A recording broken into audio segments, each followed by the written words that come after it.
तो चलते हैं मेंटल मैथ क्लास 9th। मैं हूं हरी सर और आप देख रहे हैं मेरा यूट्यूब चैनल चलो कदम बढ़ाएं। तो बच्चों यहाँ पर मैं आपको बता देना चाहता हूं कि जो लास्ट ईयर की आपकी मेंटल मैथ क्विज हुई थी जोनल लेवल पर, उसके क्वेश्चन को मैं सोल्व कर रहा हूं ताकि आप सभी बच्चों को पता चल सके कि किस टाइप के क्वेश्चन आते हैं। आइए करना शुरू करते हैं बच्चों।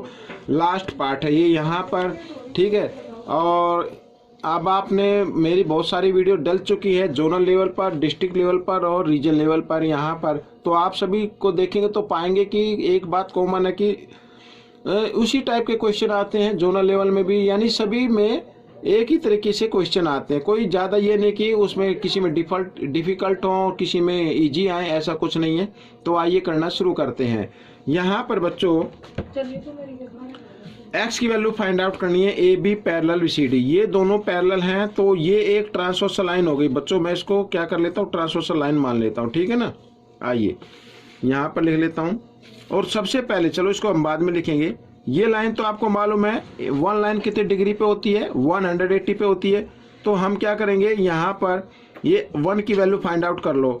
तो यानी कि एंगल 1 और प्लस एंगल 110 डिग्री दोनों का सम 180 होना चाहिए, क्योंकि ये होते हैं लीनियर पेयर, ठीक है ना। यहाँ पर मैं लिख देता हूँ लीनियर पेयर इस तरीके से।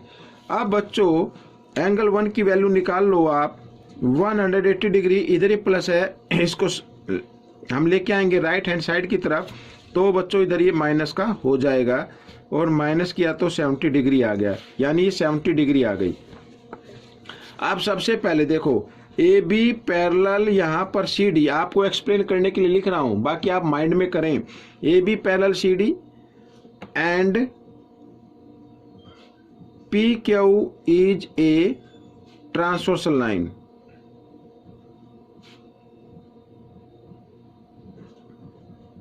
ये एक ट्रांसवर्सल लाइन हो गई।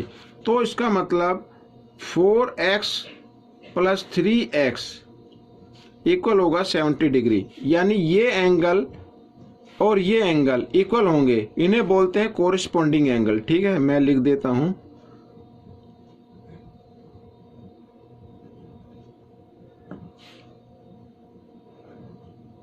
कोरिस्पोंडिंग एंगल इक्वल तो यहां पर बच्चों 4x और 3x हो गया 7x equal to 70।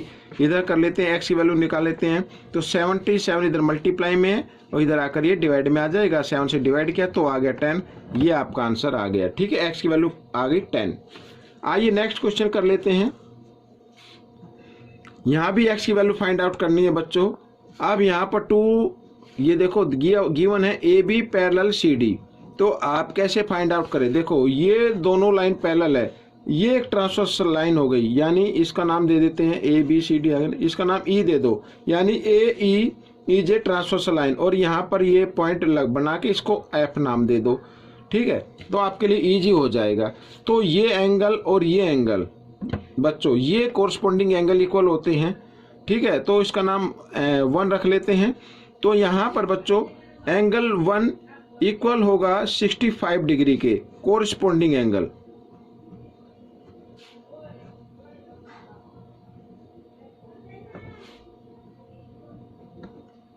Corresponding angle, ठीक है। ये 2 लाइन पैरेलल हैं, ये एक ट्रांसवर्सल लाइन होगी, तो ये दोनों एंगल क्या हो गए, कोरस्पोंडिंग एंगल हो गए, ठीक है। ये भी डाउन साइड में, ये भी डाउन साइड में, इस तरीके से। तो अब बच्चों एंगल 1 की वैल्यू आ गई। अब यहाँ पर बच्चों देखो सी ई एफ, ये ट्रायंगल बन रहा है, in triangle C E F. अब सी ई एफ में मैं आपको बताता हूँ, देखो ये ट्रायंगल इस तरीके से बना हुआ ना, ऐसे ये वाला, और यहाँ पर ये बन गया एक्सटीरियर एंगल। तो ट्रायंगल के अंदर एक्सटीरियर एंगल जो होता है, यानी ट्रायंगल के साथ में एक्सटीरियर एंगल बने तो एक्सटीरियर एंगल अपने इंटीरियर अपोजिट एंगल के सम के इक्वल होता है, यानी कि एंगल 1 इक्वल आएगा यहाँ पर 23 प्लस x के, ऐसे, ठीक है। तो 1 की तो वैल्यू आ गई 65 डिग्री और यहाँ ये इक्वल और 23 और प्लस x। तो हमें x की वैल्यू निकालनी है, तो 23 को 65 के साथ मिला देंगे, लेकिन इधर ये प्लस का इधर आकर माइनस का हो जाएगा, ऐसे, ठीक है।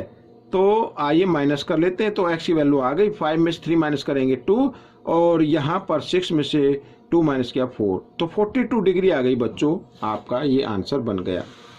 क्वेश्चन नंबर 3 यहाँ पर। अब बच्चों देखो क्या गिवन है, A B equal B H, A B ये वाला, ये साइड इक्वल है इसके, साथ में एंगल ए इक्वल है एच के, ए बी ये दोनों एंगल इक्वल हैं। एक्स की वैल्यू फाइंड आउट करने, ये रहा एक्स, ठीक है। तो कैसे करेंगे, आइए, हाँ बिल्कुल, पहले इसको कोर्स क्या कर लेते हैं, कॉन्ग्रुएंट प्रूव कर लेते हैं। Triangle A B C, triangle A B C और ट्रायंगल एच बी जी, ठीक है ना। In triangle A B C and triangle H B G, यहां पर इन दोनों ट्रायंगल के अंदर देखो एंगल बी इक्वल है एंगल बी, दोनों में लगता है ना, तो इसे बोलते कॉमन, ठीक है। और साथ में यहां पर ए बी सी का तो ए बी इक्वल है और इसका बी एच, ये तो गिवन है बच्चों, गिवन है ना, दिया हुआ है। साथ ही एंगल ए इक्वल है एंगल एच, ये भी क्या है, गिवन है। तो हमारी ट्रायंगल कॉन्ग्रुएंट प्रूव हो गई, A B C congruent triangle H B G, ठीक है। क्राइटेरिया क्या लगा, angle side angle, angle side angle. तो इसका मतलब इसके जो कोरस्पोंडिंग पार्ट होंगे वो भी इक्वल होंगे, यानी कि ए बी सी में ए सी बी एंगल जो है ए सी बी इक्वल होगा इसमें angle H G B, H G B, ठीक है, C P C T short में लिख दिया मैंने, तो ये इक्वल होंगे। तो हमारे यहाँ पर सॉरी इस फिगर में angle H G B equal आ जाएगा 70 डिग्री। अब ये 70 डिग्री आ गया बच्चों। अब ये देखिए ये एक ट्रायंगल बन रही है, इसी के अंदर तो है ना ये एक्स, तो इस ट्रायंगल में हमें एक्स की वैल्यू फाइंड आउट करनी है, और sum of 3 angles of triangle is equal to 180, यानी X plus 70 plus 40 degree equal होना चाहिए 180 डिग्री, और इनको प्लस किया तो बच्चों 110 आता है, और 110 को मैं इधर लेके आऊंगा इक्वल के साइन से इधर, तो इधर आकर ये माइनस का हो जाएगा, ठीक है ना। तो मैं इधर 110 कर देता हूं, तो बच्चों यहाँ पर आ गया, क्या आ गया, 70 डिग्री आ गया, ठीक है। तो x की वैल्यू आपकी आ गई 70 डिग्री, ठीक है। तो ये क्वेश्चन आपका सोल्व हो गया। बच्चों अब हम क्वेश्चन नंबर 4 पर कर लेते हैं। इसको मैं बच्चों शॉर्ट तरीके से बताऊंगा, माइंड में बताऊंगा, प्लीज आप इसे ध्यान से सुने, ठीक है। इतनी जगह मैंने नहीं रखी है तो क्योंकि मेंटल मैथ है तो माइंड से ही हमें सोल्व करना है, तो ध्यान से सुने और देखे भी।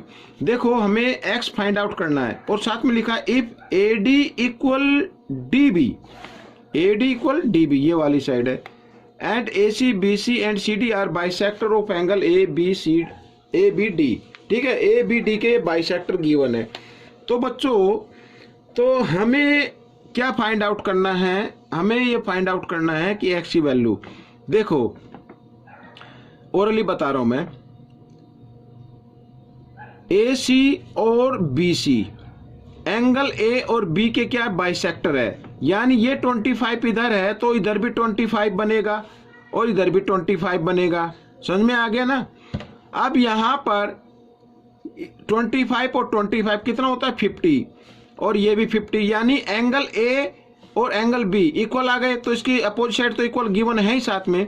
तो अगर हम सम ऑफ 3 एंगल्स ऑफ ट्रायंगल से निकाले तो यहां पर बच्चों इस तरीके से, भाई ये 50 डिग्री आ गया, ये 50 डिग्री आ गया, ए बी डी, तो हमें ये निकालना है। तो तीनों का सम कितना होता है 180 होता है, और इसका 50 इसका 50 यानी 100, तो 100 अगर माइनस कर दे तो डी कितने का आ जाएगा 80 डिग्री का आ जाएगा। लेकिन साथ में ये भी लिखा हुआ है कि सी डी जो है वो एंगल डी का बाइसेक्टर है, यानी ये 80 डिग्री का आ गया, तो 40 डिग्री इधर हो गया, 40 इधर हो गया, समझ में आ गया। अब हमें x की वैल्यू निकालनी है, तो यहां पर ये ट्रायंगल बन रही है बच्चों, ट्रायंगल बन रही है, और इस ट्रायंगल में 3 एंगल है 1 2 3, तीनों का सम कितना होना चाहिए 180 होना चाहिए, यानी 40 plus 25 plus x equal to 180 degree, ठीक है। अब यहां पर 65 इनको प्लस किया तो इस तरीके से हम लिख लेते हैं। अब 65 को मैं इधर लेके आता हूँ इक्वल के साइन से, तो इधर आकर ये हो जाएगा माइनस का, राइट हैंड साइड की तरफ, तो ये माइनस का हो गया। और माइनस किया तो आइए माइनस कर लेते हैं। 10 में से 5 माइनस किया 5, यहाँ पे रह गया 7, 7 में से 1 माइनस करेंगे तो बच्चों आ जाएगा कितना, यहाँ पर 1, और 1 तो ये है ही, तो 115 डिग्री का आ गया बच्चों ये आपका x की वैल्यू। ठीक है, तो ये क्वेश्चन आपका सोल्व हो गया। तो अब हम करेंगे नेक्स्ट क्वेश्चन, ये भी मैं ओरली बताता हूं आपको। देखिए इन पैलोग्राम ABCD और एरिया APD ये वाला, हाँ इसका एरिया गिवन है 18 centimetre square and area BPC given है यहाँ पर 17। ठीक है ना, ये 17 है, 17, चलो कोई बात नहीं, 17 है तो तब मानना, ठीक है, बाकी कुछ भी हो तो निकालना वैसे ही है। फाइंड द एरिया ABCD का एरिया फाइंड आउट करना। तो आपको क्या करना है, आपको AD के पैरेलल यहां पर इस तरीके से लाइन ये ड्रॉ कर लेनी है। क्या करनी है, ड्रॉ कर लेनी है, और इसको नाम आप दे सकते हैं EF नाम दे सकते हैं। अब बच्चों देखो यहां पर ट्रायंगल ये BPC, ये ट्रायंगल BPC और पैलोग्राम ECBF एक ही बेस पर बने हुए हैं, सेम बेस पर बने हुए हैं और between the same parallel line है। तो इस कंडीशन में यानी ट्रायंगल का एरिया जो होता है, एरिया ऑफ ट्रायंगल यहां पर लिख देता हूं BPC, वो एरिया जो होता है वो एरिया होता है हाफ पैलोग्राम के। ठीक है, पैलोग्राम के, तो पैलोग्राम क्या है ECBF ऐसे। ठीक है, इसके इक्वल होता है, समझ में आ गया। कंक्लूजन नहीं लिखता हूं मैं। सिमिलरली ठीक इसी प्रकार इसमें भी आ जाएगा, ट्रायंगल ADP और पैलोग्राम DEFA या ADEF, ठीक है, सेम बेस पर है और between the same parallel line है। तो इस कंडीशन में एरिया ADP इक्वल होगा हाफ पैलोग्राम, यहां पर एरिया, यहां पर एरिया लिख देते हैं, एरिया ADEF, ठीक है, इनके इक्वल। अगर देखो, अगर मैं इनको प्लस करता हूं, देखो area BPC plus area ADP यहां पर, और प्लस यहां पर 1/2 को दोनों में ना कॉमन ले लेता हूं मैं, और यहां पर पैलोग्राम ECBF और प्लस यहां पर पैलोग्राम ADEF। ठीक है, अब इन दोनों को ऐड कर दिया तो ABCD बन गया ना यहाँ पर। और इनका एरिया क्या है बच्चों, देखो एक का तो है 18 और एक का है 17, इस तरीके से। ठीक है, आप लिख लेना। अब यहाँ पर 1/2 और इधर बन गया पैलोग्राम ABCD, इस तरीके से। तो हमें ABCD का एरिया निकालना है, तो इन दोनों को ऐड किया तो कितना आ गया 35। ठीक है, अब 2 इधर डिवाइड में ABCD के साथ, तो इधर आकर ये मल्टीप्लाई में हो जाएगा और यहाँ पर पैलोग्राम ABCD आ जाएगा, ये एरिया इसका। ठीक है, एरिया तो 75 2 जा होता है 70, तो 70 सेंटीमीटर स्क्वायर ये आपका एरिया आ जाएगा बच्चों। ठीक है, इस तरीके से आपको माइंड में करना जैसे मैंने बताया है। आइए नेक्स्ट क्वेश्चन कर लेते हैं। यहाँ पर 6 भी बिल्कुल ऐसे ही है, थोड़ा सा इसको भी मैं ओरली बताता हूँ। अब आपके सामने है पैलोग्राम में AB इक्वल B, यानी कि आपको फिगर में थोड़ा सा छोटा बड़ा नजर आएगा, आप इसको इग्नोर कीजिए। आप ये मानिए कि ये दोनों इक्वल हैं, ये दोनों साइड क्या है, इक्वल हैं। ABCD का एरिया गिवन है, ABCD का, ये इस पैलोग्राम का एरिया गिवन है। हमें फाइंड करना है एरिया BC, इसका एरिया फाइंड आउट करना। अब सबसे पहले आपको क्या करना है, A को C से मिलाओ, आप A को C से मिला दो और यहां पर एक परपेंडिकुलर डाल दो। ठीक है, ये तो एरिया ऑफ पैलोग्राम क्या होता है, बेस इंटू हाइट, यही तो फॉर्मूला होता है ना, बेस इंटू हाइट। समझ में आ गया। अब लेकिन इसका एरिया गिवन है 49। ठीक है ना, अब यहां पर हमें निकालना है ट्रायंगल का एरिया। क्यों, देखो ए बी सी डी ये पैरेललोग्राम है और triangle A B C same base पर है और between the same parallel line है। तो इसका मतलब यहाँ पर जो एरिया ए बी सी आएगा वो एरिया आएगा parallelogram A B C D के हाफ के इक्वल आएगा बच्चों। यहाँ पर मैं हाफ लिख देता हूँ, ये 1/2, ठीक है, 1/2 लिख दिया, इसके इक्वल आता है। समझ में आ गया। अब area A B C equal 1/2 और ए बी सी डी का है बच्चों 49, यानी 49/2 ये आ गया एरिया, ठीक है। अब ए बी सी का फॉर्मूला क्या होता है? ए बी सी का फॉर्मूला क्या होता है? 1/2 बेस यानी A B into height. Height इसको हम मान लेते हैं सी से, यहाँ पर एच रख लेते हैं, यानी सी एच, ये हाइट पैरेललोग्राम की मान जाएगी। इधर भी कोई अगर हम ट्रायंगल माने ना इधर ऐसे, तो भी यही हाइट मानी जाएगी, ठीक है ना। 49/2। अब यहां पर बच्चों दिया हुआ है A B equal B E. अगर ए बी की जगह मैं क्या लिख दूं, बी ई लिख दूं, तो हाइट तो सेम ही रहेगी ना, तो एरिया तो वही रहेगा, ठीक है।